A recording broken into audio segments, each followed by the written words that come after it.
ครับภาษาละนาก็บ่ใช่เฮียนยากกันหยังนะครับมาต้านเฮียนอักขระนะครับมันก็คือตัวอักษรนะครับในภาษาไทยนะเฮียนไม้มันก็คือสระนะครับเห็นไหมเอาสองอย่างนี้มาผสมกันกันตามหลักการของภาษาละนานะครับว่า7 วัน1 เดือนต้านก็อ่านออกเขียนได้แล้วก็บ่ยากครับอันเรื่องที่มันยากมันก็คือว่าอย่างนี้นะถ้าเราขอยากเอาไปอวดอู้คนอื่นในหูในหานตัวเฮาเนี่ยอันนี้มันยากกว่านี้แล้วก็มันยากกว่านี้เพราะว่าอันภาษาละนาวของเรามันเป็นภาษาที่มันตายไปแล้วนะครับคนที่เปินอ่านออกเขียนได้แล้วมันมีน้อยคนนะครับเพราะนั้นเดี๋ยวเราเอาไปอยากไปอวดอู้กับคนอื่นในหูในหานตัวเฮาเนี่ยเราจะต้องใช้ภาษาอื่นๆนะครับมาเทียบเคียงเป็นภาษาละนาวของเรานะครับกับอันภาษาที่มันใกล้เคียงภาษาละนาของเราหน่อยก็คือภาษาไทยนะภาษาไทยนั่นแหละครับเห็นไหมเพราะว่ามันเกิดมาจากที่เดียวแล้วก็ที่พ่อขุนรามคำแหงนี่นะที่เดียวนั้นแล้วก็มามันแยกไปทางใต้หน่อยเจ้าอโยธยาพวกเขาว่าแปลงเป็นอักษรไทยนะเนี่ยแยกมาทางเหนือหน่อยเจ้าละนาพวกเขามาแปลงเป็นอักขระละนาเนี่ยเนี่ยครับไอ้สองภาษาเนี่ยไทยกับละนาเนี่ยบางกำเนี่ยมันยังออกเสียงเหมือนกันอยู่นะก็มันจะพิษแพกเป็นอันบางกำนะครับอันสำเนียงใต้เหนือนะมันก็จะพิษกันไปนะก็ครับแม้กระทั่งในล้านนาห้องไม่ใช่ว่าอู้ก็เหมือนกันหมดนะก็ยังมีแบบ4-5 เผ่าพันธุ์หลักๆนะแต่มันแต่ลวดแต่ลือแต่เกินแต่ยองเห็นไหมเนี่ยมันก็ยังอู้กันแป้งๆกันออกไปนะจะฟังกันรู้เรื่องนะครับฟังรู้เรื่องคำหมู่เฮาก็ฟังภาษาไทยรู้เรื่องกันแล้วเนี่ยมันก็เป็นอย่างนั้นภาษามันหลักหักเงามาทีเดียวแล้วครับเนี่ยครับเอามา ครับก่อนที่เราจะเอาภาษาไทยมาเขียนอันสะกดเขียนเป็นภาษาละนาวของเราหรือที่เป็นห้องปริวัติเขาไปก้อยในโลกนี่ก่อนนะเป็นยังไงกันพ้องเนอะอันใกล้ๆเนี่ยเวียดนามนี่นะครับเวียดนามเนี่ยเวียดนามเนี่ยเปิ้นมีเดิมทีแล้วมันใช้ส่งอันอักษรอันยึกยือเหมือนภาษาจีนนั่นแล้วก็ไอ้มันเนี่ย แต่เนื่องด้วยมันมีสงครามลากยาวนานมาเนอะตั้งแต่สมัยสงครามเดียนเบียนพูเนอะมาลากมาถึงอันสงครามเวียดนามเนี่ยมันนานแล้วก็ไอ้แม่เปิ้นก็บ่สามารถที่จะถ่ายทอดอันภาษายึกยือโบราณของเปิ้นนั้นมาสู่รุ่นลูกรุ่นหลานรุ่นเลนรุ่นโลนเปิ้นนั้นก็บ่ได้เนี่ยบ่ได้นี่ลูกหลานเลนโลนเปิ้น อ่านมาได้เขียนมาได้นั่นนะภาษายึกยืมหมดนั่นน่ะพวกก็เลยหันไปเอาอันอักษรอาหรับิกนะก็มาเขียนเป็นภาษาของเปิ้นก็มาไปใส่จุดใส่หมวกใส่ขีดอย่างนี้มั่วสะบะสะเบ็ดให้ได้ตามเสียงของเปิ้นนะนี่แหละอันนี้เปิ้นฮ้องว่าปริวัตินะครับยืมเอาภาษาอื่นมาเขียนนะครับคือเป็นภาษาตัวเก่านะแล้วก็อันจุดหมวกขีดอย่างเงี้ยมันก็คือวรรณยุกต์นั่นแหละครับก็แล้วแต่จะประดิษฐ์เครื่องหมายมาใส่นะครับเนี่ยมันเป็นอย่างนี้ไหม เอาไปก่อนในยุโรปแล้วครับอันยุโรปนั่นนะนี่อันอย่างเช่นฝรั่งเศสเยอรมันยูเครนโปแลนด์รัสเซียอย่างนี้เนี่ยโครเอเชียอย่างนี้เนี่ยเนี่ยหรือยุโรปตะวันออกเนี่ยเปิ้นใช้หลักการของอันภาษาปริวัติภาษากันทั้งนั้นครับ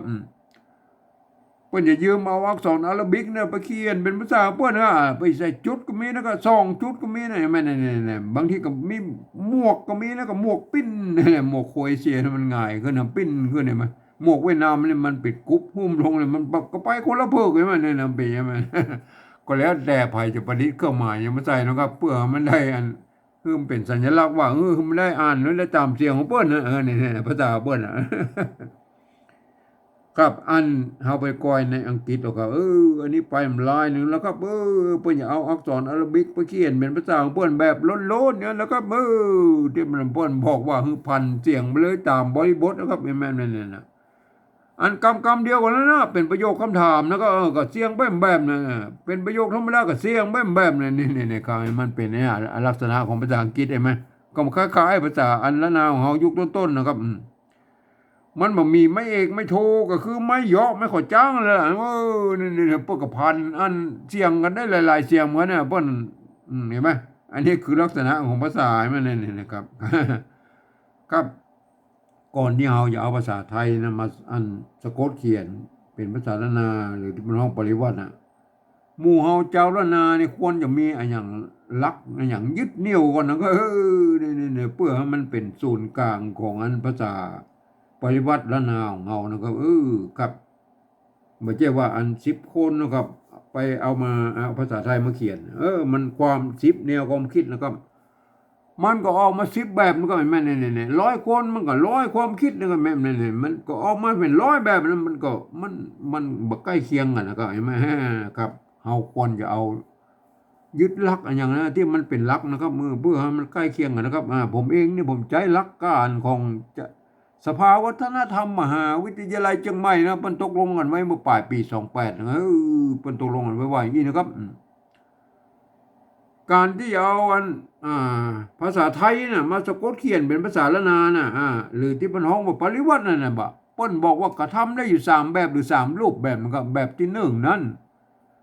เปิ้นจะเอาไว้สะกดเขียนบันทึกในหลักศิลาจารึกเอกสารสำคัญในโบราณน่ะเปิ้นจะเอาภาษาไทยเนี่ยไปเทียบเอามาทุกอักขระน่ะทุกไม้นะก็ทุกเครื่องหมายนั่นเนี่ยเปิ้นบ่เว้นแม้กระทั่งไม้โกงไม้กังไลนะครับเปิ้นเป็นอันการแบบนี้มันเป็นการปฏิบัติแบบละเอียดนะเปิ้นเหมือนผิวเลยนะก็นี่ๆๆครับเฮาไม่ได้ใจเฮามาอู้ถึงแล้วในรายละเอียดนะก็นี่ๆๆเฮามาอู้ถึงแบบที่2นี่เลยนะก็แบบที่2เปิ้นว่าอย่างนี้นะครับเปิ้นว่ายืมเอาอักษรไทยนะครับมาปรับเทียบมันเป็นอักขระละนาทางบนปูนนี่ๆๆๆแล้วก็ประกอบกันขึ้นมากับแบบภาษาไทยผสมผสานกันไปนะครับเห็นมั้ยบางครั้งไม้หรือสระมันบ่ตรงบ่ตัดกันนะครับนี่ๆๆมันก็เพิ่นบอกว่าบูรณะกำศัพท์ได้นี่ๆๆบูรณะกำศัพท์ได้หน้าตาแบบออกมาแบบไทยๆนะนี่ๆแต่เวลาอ่านนั้นน่ะท่านต้องอ่านอันต้องนึกถึงว่าโอ้อันนั้นมันเพิ่นบอกว่ามีบูรณะกำศัพท์ได้นะไอ้มาโทษทีอันบางทีสระมันบ่ตรงบ่ตัดก็เพิ่นบอกว่าบูรณะกำศัพท์นะหน้าตาแบบไทยๆนะนี่ๆอันแต่เวลาอ่านนั้นท่านลองนึกถึงว่าโอ้อันนี้เป็นอักขระนาๆแล้วนี่อย่างเช่นตัวนี้เนี่ยท่านเห็นเป็นลอลิงนะครับแต่เวลาอ่านประกอบในภาษาปริวัติแบบที่2นี่ละท่านต้องหันว่าอันนี้เป็นตัวละนะครับอย่างครับบางคนมาอ่านมันก็จะเข้าใจผิดนะครับบางคำมันก็ยังเสียงเหมือนกันอยู่นะครับเห็นมั้ยบางกันเสียงมันบ่เหมือนกันนะก็อันก็มันจะเพลิดเจือจานนะไอ้คนทั่วไปคือไปอ่านในแบบที่3พุ่นน่ะเดี๋ยวเขาก็อุ้มกันแบบที่3นะแบบที่2นี่ก่อนนะครับเห็นมั้ยอันนี้นี่อันตัวละไม้กูมันนี่เนี่ยอ่านว่าลูกนะเพราะว่ามันมีไม้กักอยู่ตรงบนนะเห็นมั้ยไม้สัตว์มันแน่บ้องมันทำเป็นอันไม้พัดก็ได้ไม้กักก็ได้ไม้กักก็คือแทนกอไก่นะมาตกกะทำเป็นไม้ใจคู่ก็ได้ทำเป็นไม้อันนั้นแสดงว่าเป็นไม้เอกไม่โทก็ได้เนี่ยไม่เป็นอันมาทำเป็นอันกำกับไม่ไอ้โกบลีก็ได้มันเป็นไม้เก่าก็ว่าอันนี้มันนักนะครับอันนี้เนี่ยหน้าที่ของไม้สั้นไหนมานักนะครับก็ท่านก็ไปศึกษานะครับเนี่ยไม้สั้นเนี่ยมันแน่พ้องนะอันลูกเนี่ยไม้กูไม้กูนะไม้กูไม่กูนะครับไม่กูสระอูไม่กูนี่ถ้าเป็นแบบที่1บ่เคยเอาอีน้อนี่แบบที่1ลูกนะลูกอ่านว่าลูกนะเฮาแบบที่2นี่เฮาก็เปลี่ยนอันเนี่ยบูรณะคำศัพท์ไว้หน่อยอันนี้คือไม้กักนี่มันแทนตกกะตกกะนะครับมาข้างๆน่ะเฮาก็บูรณะคำศัพท์ว่าเป็นลูกมันน่ะลูกมันนั่นมันเป็นเฮาไปก่อยลูกโบราณก็แล้วก็นี่พูดเขียนกันนี่นะลูกโบราณนะสมัยอันตั้งแต่อันภาษาละนายุคต้นๆเนี่ยเป็นยังไงมันเนี่ยยาเนี่ยยามันเนี่ยยาเนี่ยตัวยะเห็นมั้ยตัวยะไม่กาอ่านว่ายาก็ได้อ่านว่ายาก็ได้อ่านยาก็ได้กรณีนี้อ่านว่ายาลูกใช่มั้ยลูกเห็นมั้ยอันลูกเนี่ยไอ้ลูกเนี่ยมาอ่านตัวละไม่กูเห็นมั้ยไม่ซัดเนี่ยเพิ่นอ่านว่าลูกนะครับยาลูกอ่อนเนี่ยอ่อนใช่มั้ยอันนี้มันมีมาเยอะประการว่าอ่อนนั่นก็เลยเนี่ยอ่อนไข้ขางเนี่ยเนี่ยลูกแม่คือดูกันว่าลูกเนี่ยมั้ยมันบ่มีตัวกะนะครับสมัยนั้นแหละมีเพิ่นบ่จ่ายเพิ่นเอาเขียนม้วนๆอย่างงี้เขียนเป็นตัวพิเศษอย่างเงี้ยลูกลูกไอ้มันเนี่ยถ้ามันเป็นไม้กุก็ลุกนะครับมันเป็นอย่างนั้นเพิ่นอันเนี่ยไม้สัตว์เนี่ยมันแทนตัวกะนะลูกนะยาลูกอ่อนนะครับเห็นมั้ยอันนี้ยาลูกอ่อนมันบ่ใช่ว่ามีตัวเดียวนะครับแม่ลูกอ่อนลูกอะไรอย่างพวกเนี้ยเฮาไปกวาดแล้วก็เนี่ยเพิ่นก็เขียนกันได้หลายๆยาวเขียนบ่ได้เพิ่นก็เขียนอย่างเงี้ยมันเนี่ยแล้วเนี่ยแล้วเห็นมั้ยเนี่ย มันจะแล้วแลนั่นก็แลนั่นแหละตัวแลบนอย่างเงี้ยนั่นแหละตัวละเขียนไปแล้วปูนเขียนไปสูงพวกก็ตวัดห่างไปอย่างเงี้ยไหมบางครั้งพวกก็เขียนอันตัวแลเนี่ยพวกก็เขียนไปขึ้นไปสักหน่อยแล้วพวกก็ม้วนให้มันเป็นวงกลมมีหรือก็มีแล้วก็ตัวแลนะครับแลนาแลแล้วนะแลนะครับลูกใช่ไหมเนี่ยดูเขาก็ว่าลูกนะไม่กูเนี่ยอันไม่ซัดตรงบนพวกก็อ่านว่าลูกอ่อนใช่ไหมเนี่ยเห็นไหม อ่าแลลูกอ่อนไข่เอ่อเอ่อไข่นะครับไข่มันตะกี้คำมันไข่ขางเนาะอันนี้ก็ไข่มันเนี่ยมันบ่มีไม้ขอจ้างกันว่าไข่เอาไม้ดูกเนี่ยดูกเห็นไหมลูกกับลูกแม้กระทั่งอันลูกเนี่ยลูกเห็นไหมลูกปนใจตัวละเห็นไหมอันนี้มันดูกเห็นไหมดูกตัวดะปนกใจไม่เขียนแบบเดียวกันเนี่ยเนี่ยไม่สั้นมันเป็นตกกะ อันนี้ดูกไหมดูกปินดำมันเนี่ยสลีกันใจมันเนี่ยดูกมันดูกมันเนี่ยลูกกับดูกมันเนี่ยไหมครับอันนี้คือเปิ้นเอาเขียนแทนตุกกะนะครับแทนตุกกะนะครับเห็นไหมคือมันห้วยว่าเปิ้นเขียนสั้นๆอย่างเงี้ยนะครับเปิ้นอย่างนั้นอันภาษาอันสมัยนั้นมันใบลานภาษาใบลานมันมีภาษาที่รุ่นแรกๆนะมันก็มีก็ใบลานเอาใบลานมาเขียนนั่นโอ้มันสร้างยากนะมันก็เลยพวกก็เลยสงวนอันหักคางอันคางไอ้ใบลานไว้นะก็เขียนแล้วมันน้อยๆนะก็ก็พวกก็เลยเอาเป็น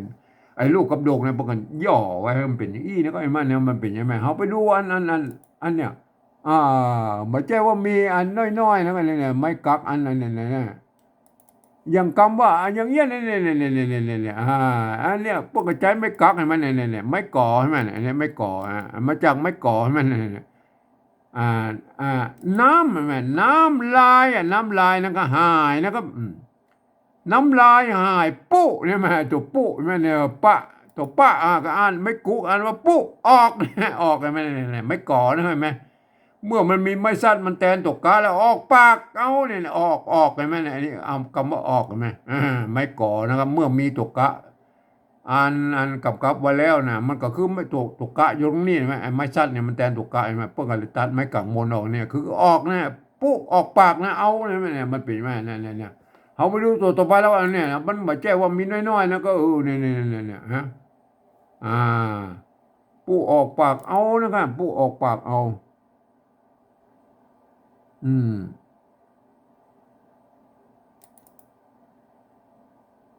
ปุ๊ออกปากเอาแล้วก็อันเนี่ยไม้กักโอเคนะครับไปดูตัวต่อไปแล้วก็เนี่ยไม้กักอ่าอ่าเท่าทีเดี๋ยวจานหน่อยเอาไม้กาเลยเนี่ยไม้กาไหมอันไม้กา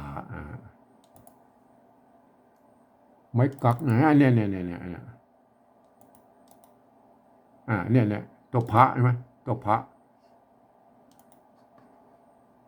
ตัวพระไม่กาใช่ไหมมันใส่ไม่ซัดลงบนมันก็แทนตัวแทนตัวกะนะครับเบอร์ยูงรูปเนี่ยอ่านว่าภาคนะครับภาคไม้ไหมอันไม่กี้เดี๋ยวเขียนผิดเดี๋ยวก็ลบไปเลยนะครับภาคไม้ยิ้วนะครับภาคไม้เงาก็เอาเอามีดแป๊กเจาะออกมาเป็นภาคนะภาคไม้ยิ้วนะไหมภาคให้มันเป็นไอ้ย่อยๆนะใช่ไหมอ่าผักไม่งิ้วอ่ากล่องข้าวไอ้เขี้ยวอย่างนี้นคือดูก็มาผักเนี่ยเปิ้นใจไม่ชัดแตนตกกะอยู่ตรงลุ่มเนี่ยเป็นอันว่าผักนะครับไอ้ไม่ผักเนี่ยมันเป็นไหมตัวพระใช่ไหมเขาไปดูตัวต่อไปแล้วก็เนี่ยตัวต่อไปมันเนี่ยเอา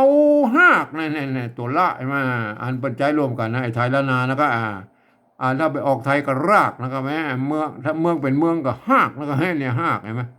เปิดออกเสียงฮอนะครับไอ้เนี่ยไม่กาใช่ไหมไม่สั้นมันแทนตัวกาเนี่ยเอาห้าพักแคบพักไม่ใช่พักแคบแล้วกันพักแคบพักแคบเนี่ยนะตัวกะละหงมันเอาเสียงคอนะแคบเอาห้าพักแคบนะครับห้าใช่ไหมเนี่ยเขาดูตัวต่อไปแล้วก็เอาเปิดกระจายนักนะเนี่ยดองเหล้าเนี่ยดองเหล้าเอากากยาใช่ไหมเนี่ยนั่นแก่น้ำ ตากแดดเนี่ยไอ้จังว่าตากเนี่ยป่นใจไม่สัตว์ตัวใจตกกะตัวเนี่ยตากแดดเนี่ยเนี่ยกากใช่ไหมเนี่ยไม่สัตว์นะครับไม่สัตว์แทนตัวอันกะอยู่ตั้งโลกนี่เนี่ยกากยาใช่ไหมเนี่ยโอเคเนาะอันนี้คือไม่สัตว์นะครับเนี่ยไปดูเนี่ยหากอันนี้ก็หากดูตะกี้ละ หากส้มหมากนั่นน่ะหมากนาวใช่ไหมหมากไอ้ตุ่มหมาไอ้ไม้กาเนี่ยไม้สั้นนี่มันแทนตุกาเนี่ยหมากนาวป่นเจ้าเป็นปอมกลิ่นตาหายแลนครับมันมีนักนะครับที่ป่นใจอันไม้สั้นนะครับโอเคนะครับอันเนี้ยอันนี้ก็มากใช่ไหมมากนะอันนี้ก็กีบกีบอันนี้มากนะมากใช่ไหมตุ่มมะไม้กาตัวมะตัวมะไม่ใช่ตัวมะโทษทีตัวมะไม้กาไม้กักนี่มันแทนตัวกะยกลุ่มอ่ากีบกีบถ้าไอ้ตัวกะกีบมากลมลิ้นอันอย่างนี้กู้เข้าแก๊สอะไรอย่างก็ว่าไปนั่นแหละโลกอันนี้ดูมากนะครับมากมันมากมันเป็นยังไงครับอันเอาหูแล้วนะอันมันแทนไม่กักนั่นนะเอาก็เอาละหูละอันลูกนี่มันเป็นไม้กักนะครับมันลูกอันลูกไม้กักนะครับเขาก็อันบูรณะแล้วนะครับบูรณะลูกนะครับลูกไหนไหมเขาก็เอาไม้กักเนี่ยมาเป็นตัวกะนี่โบแล้วนะคำศัพท์ว่าลูกนะหน้าตาแบบไรอันตัวต่อไปละคนนะคน อันนี้ตัวข้าหางยาวนะครับข้าหางยาวนะครับอันนี้ลูกนะโบแล้วนะคำศัพท์นะครับอันนี้ข้าหางยาวเพื่อเอาตัวคอคนไปเทียบเป็นตัวข้านะนี่มันออกเสียงคอนะครับเห็นไหมอันนี้อย่างไม่กงนะครับไม่กงก็คือไม่โกะลดรูปนะเอาเดิมทีมันเป็นไม่โก้ประกอบโลดก็เอาสะกดด้วยตัวหน้ามันกับคนก็อ่านว่าคนเนี่ยถ้าเป็นแบบที่หนึ่งปกติเอาไม่กงมาตัวนะครับเฮาแบบที่สองนี่เฮาเอาหน้าตามแบบไทยก็พอเอาคนนี่อันเนี่ยเอาตัวหน้าเนี่ยฮะนอนหนูเขียนตัวอีกระปอนคนเนี่ยมาเฮาไปดูไอ้ไม้กงโบราณกันเนี่ยอันไหนมาพวกก็เขียนกันนี้นี่แหละไม่ใช่ว่าเฮามามันก็เป็นต้นแบบของเฮานะครับบ้านนะครับบ้านเนี่ยตัวบ้านนั่นน่ะไม้กาโบ้ง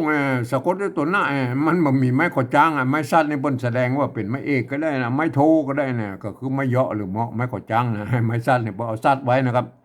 พวกก็เขียนสั้นไว้อ่านว่าบ้านก็ได้อ่านว่าบ้านก็ได้อ่านว่าบ้านก็ได้อ่านว่าบ้านตัวนี้บ้านมันจะเป็นผักหวานบ้านหรืออย่างบ้านมั่วที่บอมาปลูกที่บ้านเห็นไหมกำต้นเนี่ยกำต้นฝนนี่มันเนี่ยต้นเนี่ยตัวตาอันไม่กงอยู่บนสะกดด้วยตัวหน้าบนนั้นต้นเนี่ยอ่านต้นอ่านตนก็ได้อ่านต้นก็ได้อ่านต้นก็ได้กรณีอ่านว่าต้นมันก็เหมือนภาษาอังกฤษแล้วเราก็พันเชียงไม่ต่ำแล้วบริบทนะครับอันนี้ฝนนะครับเนี่ยฝนนี่มันเนี่ยอันนี้มันตรงตัวแล้วฝนมาจะอ่านฝนก็ได้ฝนก็ได้อ่านฝนก็มาเนี่ยกกำต้นฝนน้ำมันมีไม่ก็จ้างอ่านมันน้ำเนี่ยตัวหน้า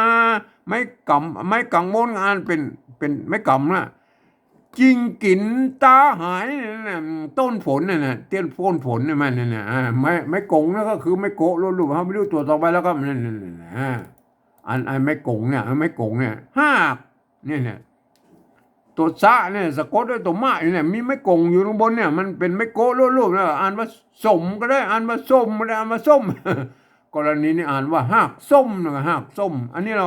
หมากใช่ไหมหมากใช่ไหมไม่กักเนี่ยมันแทนตัวกายเนี่ยหมากนาวหมากส้มหมากนาวฝนเจ้าเป็นปอมกลิ่นตาหายอันนี้คือภาษาละนายุคต้นๆเพิ่นบ่มีไม่เอกไม่โทก็คือไม่เหาะมาก็จังนะครับท่านก็อ่านไปตามบริบทก็อันนี้เนี่ยเขาไปดูตัวต่อไปแล้วก็อันนี้เนี่ย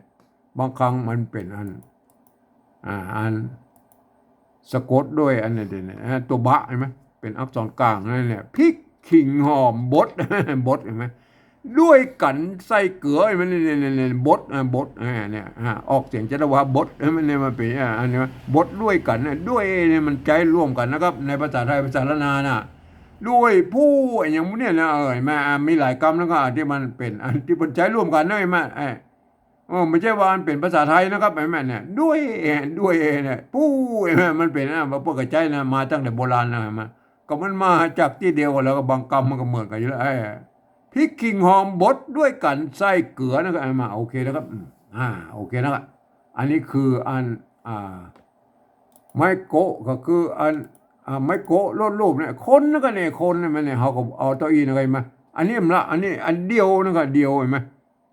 อันนี้ก็เดียวไม่เกี่ยนะครับอันนั้นเนี่ยมาจากไม่เกี่ยนะครับเอาไปดูไหม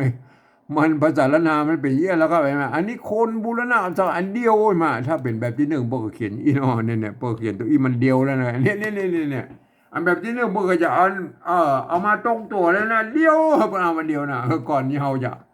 บูรณะคำศัพท์มันหน้าตาแบบไทยเราไปก้อยนะไอ้ไม่เกี่ยนะไม่เกี่ยอันนั้นอันโบราณก่อนแล้วก็ไม่เกี่ยอันไม่เกี่ยมีก่อนเนี่ยโอเคเดี๋ย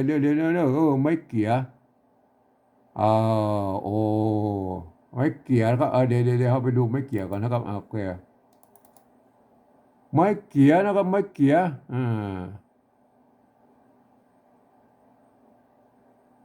ดูไม่เกี่ยก่อนนะครับเห็นไหมอันนี้เนี่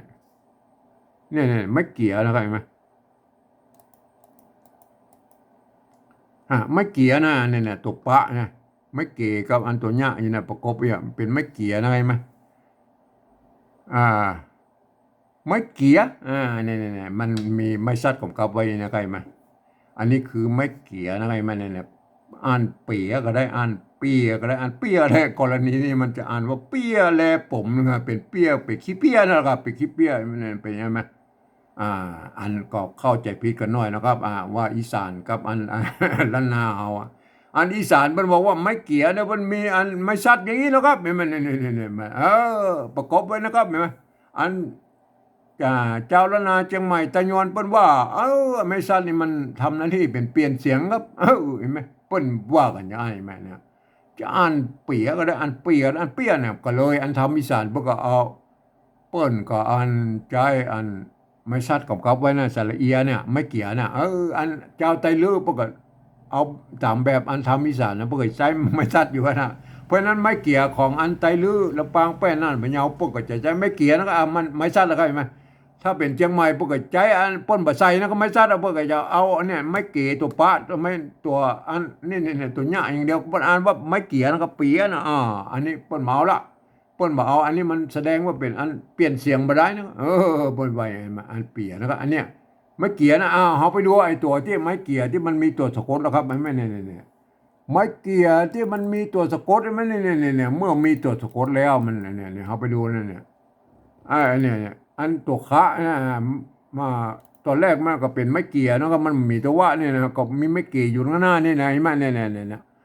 เมื่อมันมีตัวว่าสะกดแล้วเนี่ยปนก็ตัดไม่เกี่ยออกนะก็มันนี่เนี่ยอ่านอันเนี่ยอ่านว่าเขียวก็ได้อ่านว่าเขียวก็ได้อ่านว่าเขียวได้ด่านอ่านได้สามเสียงนะเห็นไหมอ่ากรณีนี้อ่านว่าเขี้ยวใส่พริกขิงไอ้เขี้ยวเนี่ยมันไม่ใช่เขี้ยวไอ้ฟันนะไม่ใช่นะคือเอาน้ำเนี่ยมาเอาน้ำไอ้สมุนไพรเนี่ยเอามาต้มแล้วก็เอาก้นไปเลยให้มันแห้งเนี่ยเป็นหอมว่าเคี่ยวนะครับเคี่ยวใส่พริกขิงหอมมากินดีเนี่ยว่าไปเนี่ยเคี่ยวเนี่ยอันนี้เคี่ยวมันเนี่ยเขาก็ดูละเอาหูละเคี่ยวนะครับเคี่ยวอันเขี้ยวของเขาเนี่ยเขาดูละเขาหูละเขี้ยวอันนี้เขี้ยวนะครับอันนี้เนี่ยสระเอียอย่างเกี้ยนตกขาไอ้มันก็เขี้ยวก็เขี้ยวใช่ไหมอันนี้ก็เดียวใช่ไหมเดียวใช่ไหมเนี่ยทีนี้มันถ้าแบบที่หนึ่งไปอันนี้นะครับเอาก็บูรณะคำศัพท์เพิ่มเป็นอันสระเอียไทยนะครับอันเนี่ยอันสระเอียไทยมันมีอย่างอี้นะเนี่ยเปิ้นมีสระอีด้วยนะเนี่ยเดียวใช่ไหมเนี่ยอันนี้เนี่ยบูรณะคำศัพท์ในตัวนี้นะครับเดียวนะครับเดียวโอเคนะลูกคนเดียวเนี่ยได้นะลูกคนเดียวอันนี้เราตัวสะสอนนั่นเนี่ยไม่ก่อนะครับไม่ก่ออันนี้เดียวนี่บูรณะคำศัพท์นะบูรณะคำศัพท์นะครับเอาไปดูแล้วไอ้สอนเนี่ยไอ้คำว่าสอนเนี่ยสอนนี่มันอันไม่ก่อนะครับเริ่มมาจากไม่ก่อแล้วนะครับเห็นไหมไม่ก่อนะครับอันเนี่ยไม่ก่อมันเป็นยี่นั่นแหละโบราณเนี่ยมันเป็นยี่ไหมอันนี้คือไม่ก่อนั่นมันเนี่ยนั่นไม่ก่อนั่นไม่ก่อนะครับอันไส้นั่นมันมีไม่เยอะมันมีไม่ขอจ้างไม่อย่างเปิ้นเขียนเต้าอี้แล้วหรอพวกอ่านไปเลยนะก็อ่านใสก็ได้อ่านไส้ก็ได้อ่านไส้ก็ได้กรณีนี้อ่านว่าใส่นะครับอันนี้อันไม่เก๋อนะเนี่ยไม่เก๋อไม่เกลือมันใจร่วมกันนั่นนะถ้าเป็นย่องกับใส่เก๋อใส่ใส่เก๋อใส่เก๋อมันใส่เกลือนะครับใส่เกลือใส่เกลือใส่เกลือใส่อันยองเกลือนะ อันถ้าเป็นอันละนาทั่วไปเพิ่นอ่านว่าเกลือใช่ไหมใส่เกลือปอตัดใช่ไหมเนี่ยปอตัดสะน้อยกินหายอันนี้สะน้อยใช่ไหมเพิ่นมันเพิ่นเอามารวมกันนี่เป็นสะน้อยใช่ไหมสะน้อยทอปอเนี่ยไม่ก่อใช่ไหมเนี่ยมีไม่กันย้อนเลยอันไม่กังมนควบกันอยู่นี่นะครับคือไม่ก่อนะก็นะเมื่อมีแต่ตัวสะกดแล้วเนี่ยไอ้ปอเนี่ยปอเพิ่นเอาตรงงะมาสะกดแล้วเพิ่นตัดไม้กังมนออกกับปองใช่ไหมเนี่ยปองเห็นไหมบีเกาลิ้นปองบ่ได้ลิ้นใกล้ลิ้นปองนี่แหละปากใช่ไหมนี่นี่มันปองเนี่ยปองอันนี้ปอใช่ไหมป้องมันเป็นยังไงเมื่อมันมีตัวสะกดมันก็เป็นอย่างนั้นใช่ไหมเขาก็เขาหูแล้วนะครับเมื่อมันตัวสะกดใช่ไหมไหมเนี่ยเขาไปดูตัวแล้วนะมันสอนมันมีตัวละเขียนให้มาเนี่ยคำว่าอันนี้นะเขาก่อนจะเขาเขียนเพราะสอนนะเห็นไหมเมื่อมันมีตัวสะกดเนี่ยนะมันเป็นยี่มันเดือนไม่เกิดตะกี้อะไรมันเลยนะ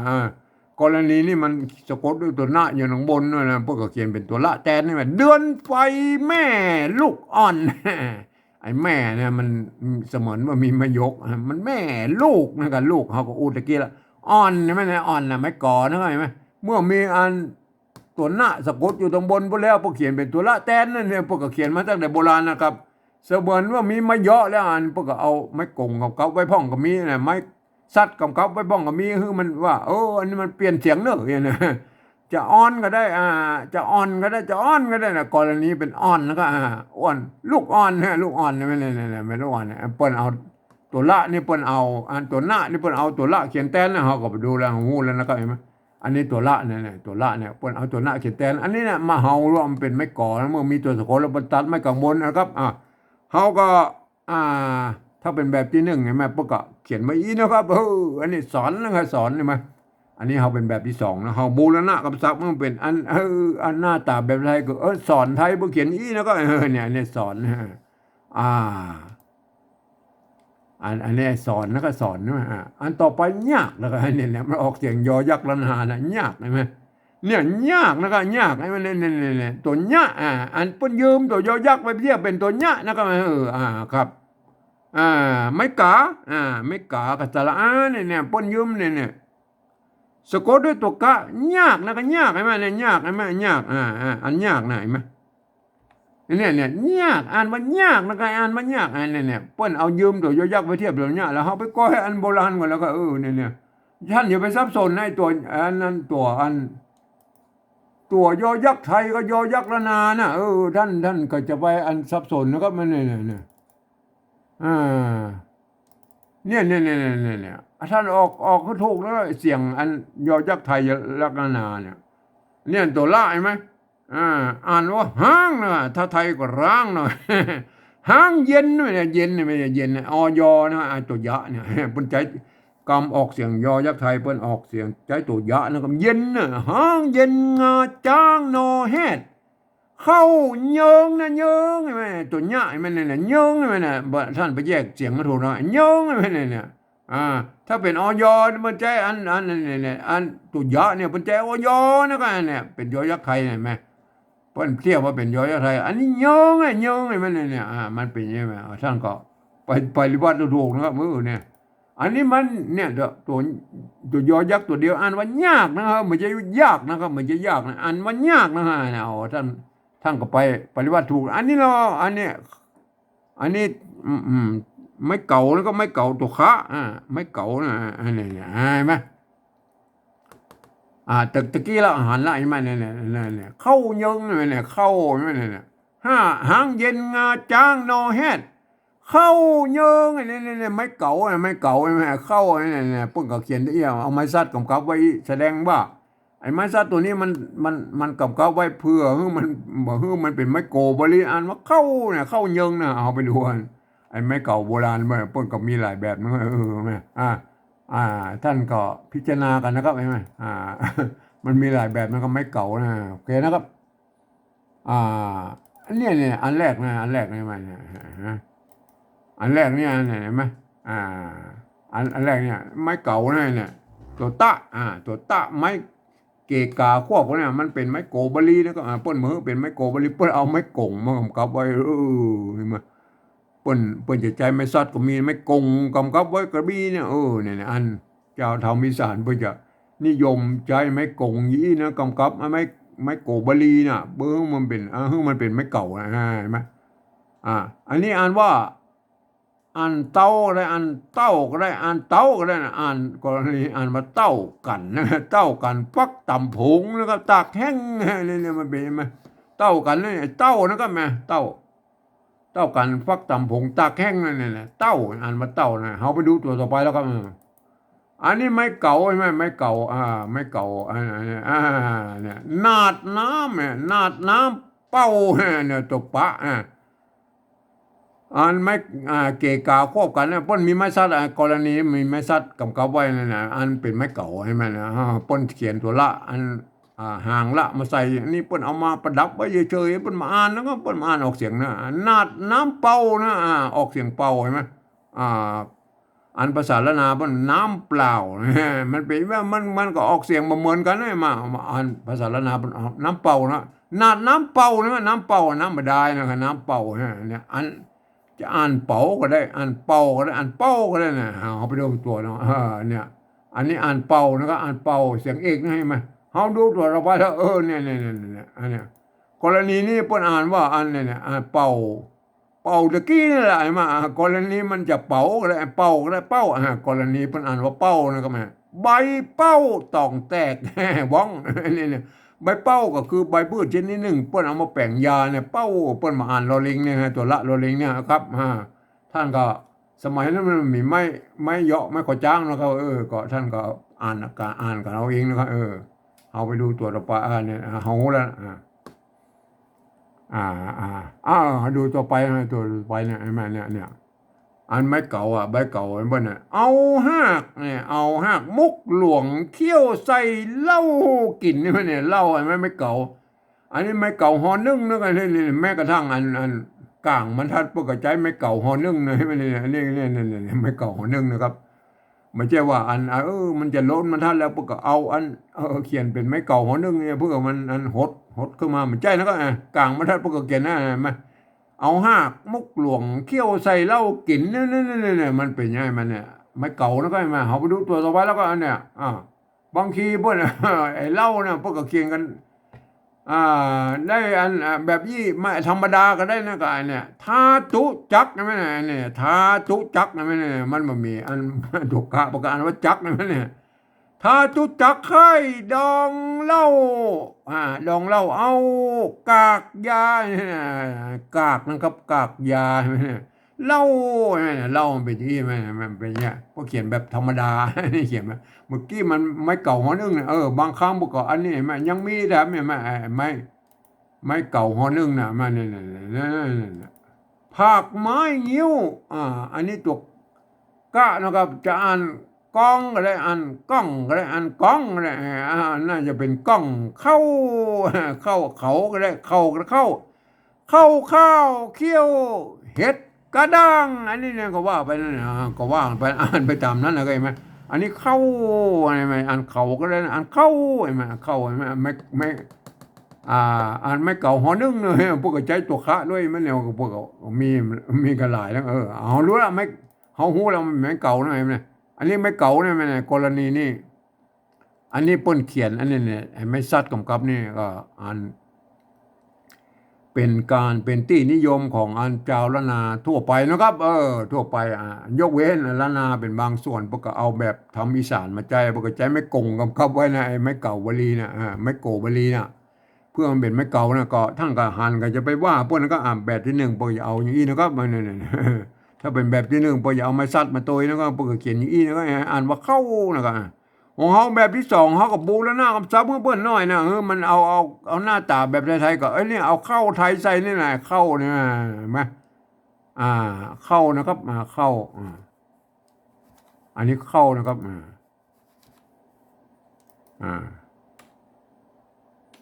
อันนี้เข้านะครับบูรณะคำศัพท์นะครับไอ้เข้าเนี่ยเนี่ยบูรณะคำศัพท์เนี่ยโอเคนะครับคือหน้าตาแบบไทยๆก็อันนี้เนี่ยเนี่ยอันนี้เป็นปัญหาละอันนี้เนี่ย อันภาษาไทยมันออกเข้านะครับมันอ่านเสียงโทปกติมันเนี่ยมันอันภาษาละนามันเข้าแบบไตยวนเชียงใหม่มันออกเสียงโทพิเศษตัวเมืองนะเข้ามันเป็นอย่างเดียวเขาอู้แบบที่สามครับเดี๋ยวอันนี้แบบที่สองนี่เขาก็เขียนกันได้ยี่นะเทียบมาแล้วเห็นไหมเทียบมาเอาละตัวต่อไปบ่อนะก็บ่อเห็นไหมคำว่าบ่อเนี่ยโบราณพวกก็เขียนเต้าเอียบใส่ไม้กังมนอย่างตัวเดียวนี่เนี่ยบ่อเป็นอันว่าบ่อนะเนี่ยเขาไปดูไอ้บ่อโบราณแล้วเนี่ยตะกี้เขาก็ดูคือดูแล้วกำได้ไหมบ่อโบราณนะอันนี้เนี่ยคำว่าบ่อแม่เนี่ยบ่อนะตัวบะไม่กังมนนะบอกเขียนตัวนี้นะแม่เนี่ยเปิดอ่านว่าบ่อได้ลิ้นไก่เนี่ยบิเก้าลิ้นปองปากปองปากบ่อได้ลิ้นไก่ลิ้นปองอะไรอย่างเงี้ยก็ว่างไปแล้วก็บ่อใช่ไหมอันนี้เปิดอ่านว่าบ่อนะเป็นตัวพิเศษนะเนี่ยนี่มั้ยไอ้บ่อกับก่อเนี่ยบอกเขียนตัวนี้นะกันเนี่ยไม่กังมนตัวนี้นั่นเลยไหมมันมาจากไม้ก่อนะความจริงเนี่ยมันเนี่ย อ่าบ่อนี่มันควรจะมาจากไม้ก่ออย่างนี้นะก็อันนี้เนี่ยไม้ก่อเพิ่นจะมีไม้กังมนเนี่ยแล้วก็ไม้อากันย้อนเนี่ยเห็นไหมพอดีมาเป็นบ่อเนี่ยแล้วมาเขียนอย่างนี้เนี่ยเอาอากันย้อนมาใส่เนี่ยมันจะไปตรงไปตัดกับอันบ่อน้ำบ่อหินอย่างบุ้นบอกกันเลยอันอ่ามันเป็นตัวพิเศษเนี่ยไอ้ตัวเนี้ยคำว่าบ่อไม้เนี่ยมาประกาศตัดอากันย้อนออกนะไงมันเนี่ยโอเคนะครับเปิดเขียนได้บ่อนะก็บ่อนะท่านก็งูแล้วนะครับไอ้บ่อมันโบราณพวกก็เขียนอีนะครับเห็นไหมเราไปดูแล้วบ่อนะถ้าเป็นแบบที่หนึ่งพวกจะเอาไม้กังมนมาใส่นะครับ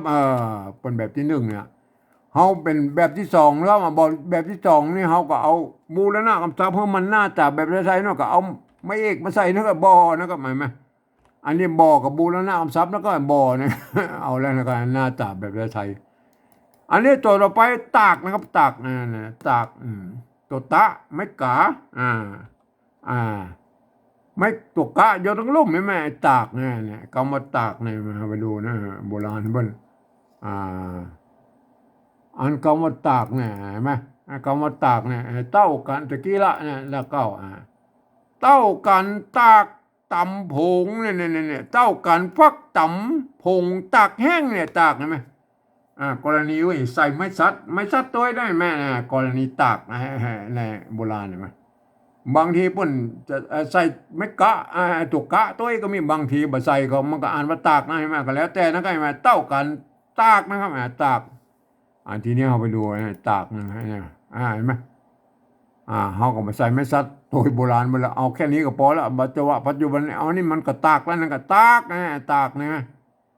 นี่ออกมาตรงตัวเลยตากอันนี้ตำตัวตะไม่กำตะไม่กำนะเนี่ยตำออกเสียงจัตวาลนะตำเห็นไหม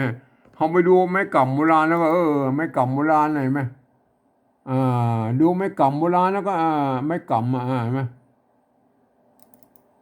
เนี่ยไม่กำโบราณมันไปยี่ไหมเนี่ยไม่กำโบราณเห็นไหมตัวหน้าเนี่ยมันมีไม้กำก็ไม้กำพอดีมันประกอบด้วยไม้กาด้วยนะครับมันติดกับตัวหน้ามันก็กลายเป็นตัวหน้านะครับไม้กำมนมันก็เหมือนเก่าอัน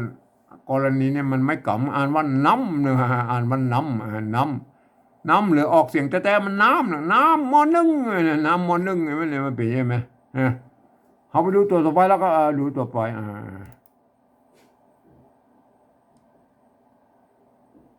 ไม่กำครับไม่กำนะครับเห็นไหมอันนี้น้ำลายรู้ละโอเคเนี่ยไม่กำไม่มาไม่กำอันเนี้ยเนี่ยไม่กำอันนี้เนี่ยปนใจอันนี้เนี่ยไม่กล่าววงมันเป็นยังไงเนี่ยเนี่ยตัวเนี่ยเนี่ยตัวเนี่ยเห็นไหมเนี่ยคำเนี่ยตัวคะ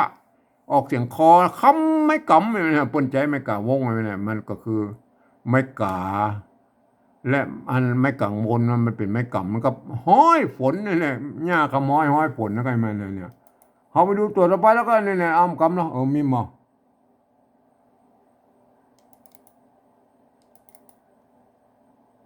อันนี้ดำไม่มาดำไม่มันดำเขาไปดูคำว่าดำเนี่ยไม่กำนะครับเนี่ยเนี่ยดูปินดำเนี่ยดำมันไม่กำเนี่ยความจริงมันก็ จะใจไม่กล้าน้อยไม่กล้าวงก็สุดแล้วแต่พิจารณากันเอาเองเนาะปุ๊บก็ใจกันนะก็เอาแล้วดูกปินดำเนี่ยดูกปินดำเนี่ยสลีกันใจก็ว่าไปนะดูกปินดำนะครับเห็นไหมท่านหูแล้วไม่กำมันเป็นอย่างนี้นะไม่กำมันก็ต่ำอันนี้อ่านว่าต่ำเสียงเยอรมันอันนี้ไม่เกี่ยนเหนียวนะนี่เหนียวถ้าเป็นแบบที่หนึ่งพวกเขียนยี่นะเหนียวเพิ่นอ่านว่าเหนียวนะเหนียวเนี่ยอันแบบที่หนึ่งอ่านว่าเหนียวก็เหมือนกับเดียวเนี่ยไม่เกี่ยนะก็ท่านหูละอันไม่เกี่ยนะเอาอธิบายตะกี้ละเขาก็บูรณะคำศัพท์มันเป็นสลียไทยนะก็สลียไทยอันสลียไทยเปิ้นมีอันสระเอนะครับแล้วก็อันสระอีเนี่ยตัวนั้นเหนียวนะเหนียวนะอันนี้ก็บูรณะคำศัพท์นะครับเห็นไหมเหมือนกับเดียวเนี่ยโอเคนะอันได้แล้วนะได้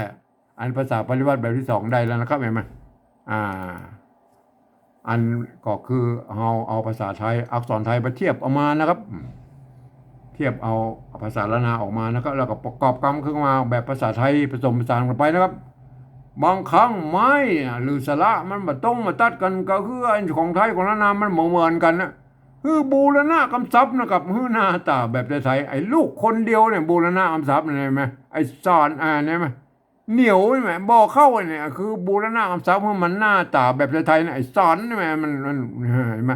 เปิ้นเอาตัวละสะกดนั่นเนี่ยมันก็คือตัวหน้าในแม่ก็บูรณะคำศัพท์เนี่ยกำสีอันม่วงนี่ก็เป็น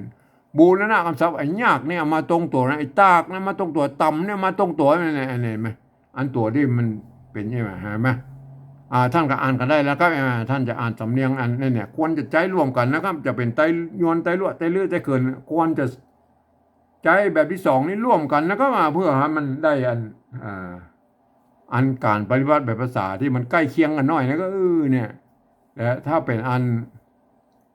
ท่านเป็นเผ่าพันธุ์อันใดก็ท่านก็ไปอ่านกันเอาเองนะครับไม่ได้ออกสำเนียงของท่านเลยไหมแต่วันนี้จะอ่านแบบอ่านออกแบบสำเนียงเชียงใหม่ตะยวนแล้วก็อ่านว่าอย่างนี้นะครับลูกคนเดียวสอนยากนะยอนะครับยากเข้าเสียงโทพิเศษนะเข้าบ่อตากต่ำเหนียวเป็นอ่านมาอีนะมันไม่ใช่ต่ำเหนียวนะต่ำเหนียวมันต่ำเสียงยัดวาเนี่ยมันเป็นอย่างนี้มันไทยกะละนามันก็เป็นอย่างนี้ไหมครับอันนี้คือภาษาปฏิวัติแบบที่สองนะครับที่อันสภาวัฒนธรรมมหาวิทยาลัยเชียงใหม่ประกำหนดไว้นะครับเฮามาอู้ถึงแบบที่สามนะครับอันแบบที่สามนั่นหลักการอันที่สภาวัฒนธรรมมหาวิทยาลัยเชียงใหม่เพิ่นตกลงกันไว้นะครับเมื่อปลายปี28เพิ่นตกลงกันไว้ว่าอย่างนี้นะครับคือฟังเอาเสียงภาษาละนาทั้งบนปูดนี่เปิ้นเปล่งเสียงออกมาได้นะก็เอาภาษาในเขียนพิจารณาเนี่ยนะครับการเปล่งเสียงนั่นมันคือเสียงกระบู้นั่นแหละเห็นไหมมันเปล่งเสียงออกมาแล้วก็เอาภาษาในเขียนมาแต่พวกก็ลืมเกิดไปเนาะครับว่าอันภาษาไทยมันเป็นอันระบบ5เสียงนะครับเนี่ยอันภาษาละนามันเป็นระบบ6เสียงเนี่ยการที่เอา5เสียงนำมาเขียน6เสียงมันได้เสียงประกอบนะครับโดยเฉพาะอันเสียงโทพิเศษโทเมืองนั่นน่ะมันเปิ้นมันมีนะมันมีอันเสียงนี้ในภาษาไทยนะเปิ้นกับเลยบ่สร้างวรรณยุกต์มาฮื้อนะครับท่านก็ไปปฏิบัติกันเอาเองนะครับผมก็ใช้แนวทางของอันเวียดนามนะครับไปใส่จุดใส่หมวกใส่ขีดไอ้หมวกสะบะสะเบ็ดเพื่อให้ไม่ได้ตามเสียงเปิ้นผมก็เอาแค่จุดมาประดับไว้นะครับไอ้คำว่าอันเสียงโทพิเศษในเข้าเนี่ยเข้าเนี่ยเสียงโทพิเศษนั่นจะเข้ามันจะเข้านะครับเข้าเนี่ยมันอันภาษาไทยเปิ้นอ่านเลขแค่เสียงโทปกตินะครับไม่อันเสียงโทพิเศษเปิ้นบ่มีนะครับเปิ้นก็เลยอ่านว่าเข้านะถ้ามันเป็นเข้าเนี่ยได้ผมก็จุดประดับไว้นะครับมันก็เป็นยังไงมั้ยก็เดี๋ยวเฮาไปถึงเข้าเนี่ยเฮาก็อุ้มกันไอ้เสียงโทพิเศษเฮามาฟังเป็นตัวไปก่อนแล้วกันเนี่ยอันนี้เนี่ยเอาอันนั้นเอาตัวแรกเลยนะครับลูกนะลูกนะลูกนั่นก็ไม่เนี่ยอันนี้การว่าลูกนะอันแบบที่สองประกาศลูกนะเขาบอกพอทั้งบนเนี่ยเอาลูกลูกไทยภาษาไทยลูกภาษาไทยบนเขียนแล้วเนี่ยลูกเขียนยังไงก็เห็นไหมสะกดเขียนไปเลยนะครับลูกพอดีมันได้เหมือนกันเต้ากันก็เลี้ยวไปนะบางครั้งมันภาษาไทยภาษาละนามันก็อ่านออกเสียงเหมือนกันอยู่แล้วครับก็มันใกล้เคียงกันนะว่ามันภาษามันเกิดมาจากที่เดียวกันแล้วบางครั้งมันก็ยังเสียงมันยังเหมือนกันนะบางครั้งยังเขียนเหมือนกันอ่านตั้งกันก็ยังมีนะไอ้มันมาปีมันก็แล้วแต่นะก็แล้วแต่ภาษานะมันใต้เหนือใช่ไหมเนี่ยตัวเราไปคนนะเนี่ยคน ภาษาละนาเพิ่นว่าคนนึงอันนี้เหรออันนี้เพิ่นก็คนนึงแบบที่สองเนี่ยเขาบอกพอทั้งบนแล้วเอาคนภาษาไทยเนี่ยเอาคนภาษาไทยเพิ่นใจคอควายแล้วก็เนี่ยคนอันนี้คนนึงก็คนนะเนี่ยอันเนี่ยอันนี้เฮาห้องว่าปริวัตินะครับไม่ใช่บูรณะกันละอันแบบที่สองนะห้องว่าบูรณะกำซับหน้าตาแบบไทยๆนะก็อันนี้เขาบอกว่าปริวัติคือมันได้ตามเสียงของภาษาละนาตะบนคนนะเนี่ยคนภาษาไทยพวกเขียนอี้นะกันไหมได้ตามเสียงของภาษาละนาไอ้คนไทยพวกเขียนอี้เนี่ยคนภาษาไทยตัวต่อไปแล้วก็เดียวอ่านว่าเดียวนะภาษาละนามันเดียวแบบที่สองเนี่ยก็บรรอ่านว่าเดียวนะก็เขาบอกพอทั้งบนแล้วเอาเดียวเอาเดียวภาษาไทยใส่แล้วครับเนี่ยเต้ากันละเดียวก็แล้วไปนะเดียวใช่ไหมอันนี้เนี่ยลูกคนเดียวเนี่ยเดียวมันเต้ากันนะเต้ากันเขาก็ไม่ต้องมายุ่งมาแล้วเขาไม่ต้องมายุ่งแล้วตัวต่อไปสอนนึงอันนี้สอนเนี่ยอันเนี้ยแบบที่สองมันก็สอนนึงเอาสอนไทยใส่แล้วก็สอนสอนภาษาไทยมันก็เต้ากันไอ้ลูกเดียวสอนเนี่ยลูกคนเดียวสอนเสียงเหมือนกันเลยนะตัวต่อไปแล้วก็ตัวต่อไปยากนะตัวยากเนี่ยยากไอ้แม่น่ะยากอันนี้ก็ยากไอ้แม่น่ะมันตัวยากเนี่ยมันเป็นตัวเศษนอกวรรคน่ะมันออกเสียงยอยักษ์ละนาน่ะเปิ้นออกเสียงยะละวะ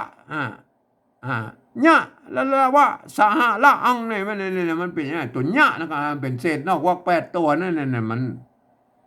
ในอักษรบาลีอันทำภาษาธรรมบาลีละนาเนี่ยไหมมันเป็นตัวอันเศษนอกวรรคนั้นมันเป็นยะละวะสหะละอังเนี่ยไม่ได้มันเป็นมันเป็นอย่างนั้นตัวยะนะครับอันยากนะตัวยากนะแม่นี่ก็ยากนะเนี่ยเอาภาษาไทยเขียนไว้ยากนะเพิ่นเขียนมาได้แล้วครับเพิ่นเขียนมาได้ยากนะมันบ่มีตัวย่อนะครับในภาษาไทยเนี่ยได้ครับเนี่ยเขาก็เอาแบบที่สองนี่ก็แล้วกันนะก็เขายืมเปิ้นยืมยอยักษ์ไปเป็นอันตัวตัวหยะแล้วนะตัวอยอคือมันเป็นออกเสียงยอยักษ์ไทยก็แล้วกันก็เอาอย่างนั้นนะเขาก็เอาอนุโลมแล้วก็อนุโลมเอาตัวยอยักษ์ในเขียนแล้วก็เนี่ยนั่นเนี่ยคืออ่านว่ายากนะครับใช่ไหมมันเป็นอย่างเมื่อเขาอนุโลมแล้วเขาก็หมายเปิ้นน้อยเอาขีดเส้นใต้ไว้น้อยแล้วก็เนี่ยคือหวยว่าอันตัวที่มันขีดเส้นใต้แล้วก็เนี่ยนี่เป็นอีนะก็คืออ่านเป็นอันคืออ่านเป็นอันตัวยอนะครับตัวยอนะครับเนี่ยมันเป็นยังไงเนี่ยตัวยอนะครับตัวยอมันเป็นยังไงก็มันก็ต้องมีกฎเกณฑ์กฎเกณฑ์ให้หน่อยนะก็ว่ามันเป็นตัวยอนะก็อันนี้แหละมันเป็นยังไงนะก็อันนี้เปิ้นฮ้องว่าปริวัตินะครับปริวัตินะครับอันนี้เปิ้นบอกอันเนี้ยแบบที่สองเปิ้นบอกว่าเทียบมานะครับเทียบเอามานะครับตัวยะไม่กะตัวกะอันนี้เทียบออกมาอันนี้เนาะอันนี้เฮามันภาษาไทยบ่เขียนมาได้แล้วก็ไอ้ยากนะเฮาก็ปริวัตินะครับก็โดยการยืมเอาอันต้นแบบของอันปริวัติแบบที่สองมาเขียนนะครับเป็นตัวยอนะตัวยากนะถ้ามันออกเสียงยอกับใครก็เอาใส่เป็นอยอนะกันเนี่ยมันเป็นอย่างนั้นมาแยกเสียงให้ถูกนะครับท่านไปแยกเสียงให้ถูกนะตัวต่อไปแล้วเข้าเสียงโดพิเศษนั่นนี่เนาะอันนี้ก็เข้าเสียงโดพิเศษนั่นตัวขานะไม่เก๋านะไม่ขอจ้างนะเข้าใช่ไหมเขาบอกพอทั้งบนเนี่ยเอาเข้าใส่แล้วครับเนี่ยเข้าเอาเข้าแล้วเข้านี่เปิ้นอ่านไว้ได้เนี่ยอันเนี้ยเปิ้นอ่านว่าเข้านะครับเข้าเสียงโทปกติมันบอกเข้าครับมันเนี่ยได้มันเข้าแล้วครับเปิ้นเขียนมาได้เหมือนกันเนี่ยเพราะว่าอันเสียงนี้มันมีในภาษาไทยครับเห็นไหมเนี่ยได้ครับผมก็ใช้แนวทางของเวียดนามน่ะไปใส่จุดใส่หมวกใส่กีใส่หมวกสะบ้าสะเพ็ดเพื่อเขาไม่ได้ตามเสียงของภาษาของเปิ้นไหนเนี่ยก็ผมก็เหมือนกันนะครับผมก็เอาจุดประดับไว้เนี่ยเพื่อไม่ได้ตามเสียงของภาษาละนานให้ออกคำที่มีจุดเราเป็นเสียงโทพิเศษโทเมืองนะครับเนี่ยเข้าใช่ไหมเนี่ยเอาไปผันเสียงดูลอยไหมถ้าเป็นอันตัวคะเนี่ยมันเป็นอันเปิ้นกับผันเสียงกันได้นะมันไม่ใช่อักษรกลางครับอันเขาออกเสียงจัตวาเนี่ยเขาใช่ไหมเขาเสียงจัตวาอันใส่ไม่เอกเขาใช่ไหมใส่ไม่โทเข้าใช่ไหมเข้า อันนี้มันเข้าใช่ไหมนะมันเสียงโทปกตินะมันบอกเข้ามันเขียนมาได้แล้วก็เขียนมาได้ผมเอาจุดประดับไว้นะครับแม่นี่แม่ผมบอกเพิ่มขี้จูเอาเข้านี่ไปเป็นเข้านะครับผมเอาแบบเวียดนามบนว่านะเอาจุดประดับไว้เลยเข้านะครับไอ้แม่เข้าฮะอันนี้คืออันเอาปฏิบัติตามแนวทางของเวียดนามนะครับเวียดนามเปิ้นจะใส่จุดใส่หมวกใส่ขีดเลยมั่วจ้าบ้าจ้าเป็ดเพิ่นเขาไม่ได้ตามเสียงของเปิ้นแล้วก็เอาแบบนั้นนะแบบเวียดนามมันว่านะเข้าเสียงโดพิเศษนั่นแหละเนี่ยอ่านออกเสียงโดพิเศษเข้าไปใช่ไหมตัวต่อไปแล้วครับบออันนี้บอใช่ไหมอันแบบที่สองพวกกับบอนะครับเขาก็เอาบอใส่แล้วบอเขาบอกพอทั้งบนมาละบอได้เขียนเลยเต่ากันแบบที่สองเนี่ยบอกับบอตัวต่อไปแล้วครับอันตากนะครับตากใช่ไหมอันแบบที่สองพวกกับตากนะบาตากใช่ไหมอันเนี้ยเฮาภาษาไทยเฮาพอทั้งบนเอาตากไทยใส่แล้วก็ตากใช่ไหมอันตากเสียงเอกใช่ไหมเนี่ยประกอบออกเสียงเอกเหมือนเนี่ยตากใช่ไหมตากใช่ไหมเนี่ยตากใช่ไหมเข้าบ่อตากใช่ไหมเข้าบ่อตากใช่ไหมอันนี้เหรออันนี้เนี่ยตัวต่อไปเนี่ยต่ำแล้วก็ต่ำต่ำเป็นออกเสียงจัตวานะภาษาล้านนาใช่ไหมต่ำเนี่ยต่ำเนี่ยอันเป็นอันออกเสียงอันจัตวาแบบสำเนียงไตยวนยังไม่นะก็ต่ำใช่ไหมอันนี้ต่ำใช่ไหมต่ำเนี่ยถ้าเป็นไตลื้อเปิ้นออกไปแต่แบบหนึ่งแล้วก็ใช่ไหมต้นเปิ้นก็จะเป็นอันเสียงจัตวาแล้วก็ไอ้ต่ำเนี่ยแต่ปลายเปิ้นอันม้วนเงินไปเปิ้นใกล้ๆเสียงตีเปิ้นนั่นเกือบจะเป็นเสียงตีมันต่ำมันต่ำแล้วก็ห้วนด้วยนะต่ำมันเป็นเยี่ยมมันก็แล้วแต่นะสำเนียงของอันภาษาละนามมันกับบางคำมันก็พีเพี้ยนกันไปนะก็อันนี้ต่ำออกเสียงอันแบบเจ้าไตยวนยังไงนะต่ำอันนี้ก็ต่ำเนี่ยเอาต่ำไอ้จะระว่าภาษาไทยเขียนแล้วต่ำเนี่ยเปิ้นอ่านว่าต่ำเห็นไหมอันนี้เปิ้นอ่านว่าต่ำครับแบบเสียงสามัญเนี่ยเนี่ยได้ละใส่ไม่ย่อแล้วใส่ไม่ย่อนะใส่ไม่ย่อเปิ้นอ่านว่าต่ำต่ำเห็นไหมเนี่ยตัวอันตัวตะนี่เป็นอักษรกลางนั่นก็พันแล้วก็เสียงเหมือนกันนะเห็นไหมไอ้ต่ำเห็นไหมแล้วใส่ไม่โทรหรอใส่ไม่โทรละต่ำเห็นไหมต่ำต่ำเสียงโทปกตินะเห็นไหมต่ำเสียงโทแล้วก็ต่ำไอ้ต่ำมันเสียงโทพิเศษแล้วครับ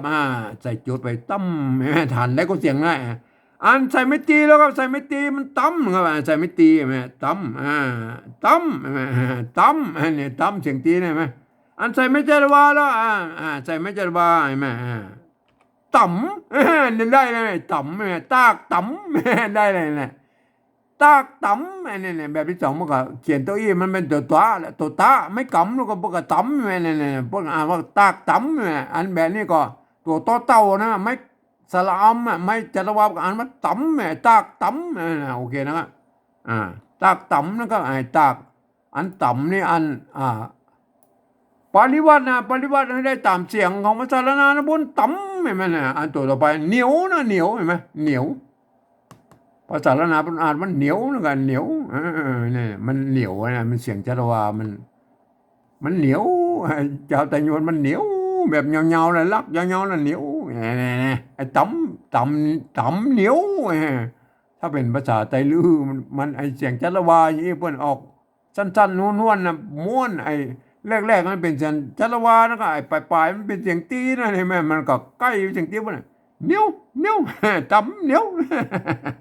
มันก็แล้วแต่สำเนียงนะมันเป็นมาอย่างนี้ตั้งแต่โบราณเหนียวนะเขาอู้แบบเจ้าละนาเชียงใหม่เหนียวนะครับเหนียวเห็นไหมเขาเอาบ่พอแล้วเอาเหนีย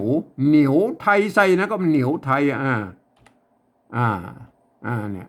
ครับไอ้เหนียวไทยพวกก็เขียนได้จะยันเหนียวให้มันเหนียวให้มันเหนียวไทยใช่ไหมเหนียวไทยพวกก็เขียนได้ยี่ไหมนะก็โอเคนะไอ้เหนียวอันเหนียวเนี่ย